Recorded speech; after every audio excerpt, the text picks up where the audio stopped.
તો ઇફકો કંપની દ્વારા ખાતરના ભાવમાં વધારો કરાતા ખેડૂતોની હાલત કફોડી બની છે। ખાતરના ભાવ વધારાને લઈ સુરતના આદિવાસી વિસ્તારના ખેડૂતોને મોટી અસર થઈ છે।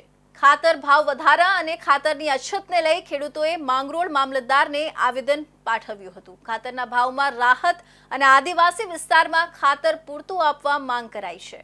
જગતનો તાત પહેલેથી જ અનેક મુશ્કેલીઓ સહન કરતો આવ્યો છે, ત્યારે હજુ ઓછી હોય તેમ ખેડૂતો ઉપર એક વધુ મોટી આફત આવી છે।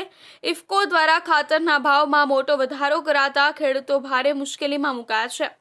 ઇફકો કંપની દ્વારા એનપીકે ખાતરની એક થેલી ઉપર 130 રૂપિયાનો વધારો કર્યો છે। પહેલા એક થેલી 1720 રૂપિયાની હતી, જે વધીને 1850 રૂપિયા થઈ ગઈ છે। ખાતાના ભાવમાં ધરખમ વધારો થતાં જગતના તાતની હાલત દયનીય થઈ છે।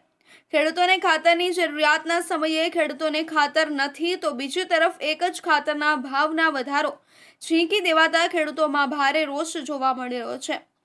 આજ રોષે ભરાયેલા માંગરોળ અને ઉમરપાડા તાલુકાના ખેડૂતો માંગરોળ મામલતદાર કચેરી ખાતે આવી પહોંચ્યા હતા અને મામલતદારને આ મામલે આવેદનપત્ર પાઠવવામાં આવ્યું હતું। મહત્વનું છે કે સુરત જિલ્લાના ટ્રાઇબલ વિસ્તારના ખેડૂતો ખેતી ઉપર જ નભતા હોય છે, ત્યારે ખેડૂતો છેલ્લા ઘણા સમયથી ખાતરની અછતનો સામનો કરી રહ્યા હતા। હાલ રોપણીનો સમય છે, ત્યારે ખેડૂતોને ખાતરની ખૂબ જરૂરિયાત હોય છે, ત્યારે આવા સમયે ખેડૂતોને સમયસર ખાતરનો જથ્થો નહીં મળતા ખેડૂતોમાં ચિંતા જોવા મળી રહી છે।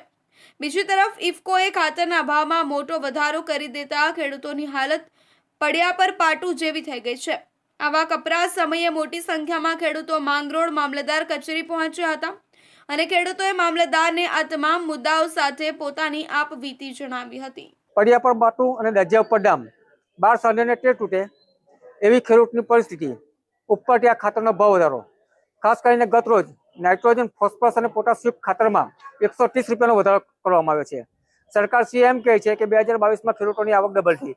મારે સરકારશ્રીને આજે આ જાહેર માધ્યમથી કહેવું છે કે ખેડૂતોની આવક ડબલ નથી થઈ, પણ ખેડૂતોના દેવા ડબલ થઈ ગયા છે। અને ખાસ કરીને આ શિડ્યુલ 5નો વિસ્તાર છે, અનુસૂચિત 5માં સમાવેશ વિસ્તાર, ટ્રાઇબલ વિસ્તાર છે, નાના ખેડૂતો છે। આજરોજ અત્યારે અમે અહીંયા આવેદનપત્ર આપવા માટે જે ખેડૂતોને અનેક એવા જે પ્રશ્નો છે, જેવા કે અત્યારે જે યુરિયા ખાતરની જે ઘટ છે, અમારે અનુસૂચિત 5 અને 6 ની અંદર આવતા અમારા જે ગામડાઓ છે, નાના સીમાંત ખેડૂતો છે, તો એમના માટે અમે અત્યારે ઘણા દિવસથી જોઈ રહ્યા છે। અત્યારે રોપણીની ફૂલ સિઝન ચાલે છે, છતાં અત્યારે ખાતર મળતું નથી અને ખાતર જાય છે ક્યાં? રોપણીની મોસમ વચ્ચે ખાતરની અછત અને ભાવ વધારાથી ખેડૂતોની હાલત ખરાબ થઈ છે। ટેકનોલોજીથી દૂર અને પૂરતી સહાય વગર રહેતા આદિવાસી ખેડૂતો માટે આ સમસ્યા બંને તરફથી આફત બની છે, ત્યારે ખેડૂતો માંગ કરી રહ્યા છે કે સરકાર તાત્કાલિક નિર્ણય લઈ ખાતરના ભાવમાં રાહત આપે અને ટ્રાઇબલ વિસ્તારોમાં ખાતરનું પૂરતું વિતરણ સુનિશ્ચિત કરે।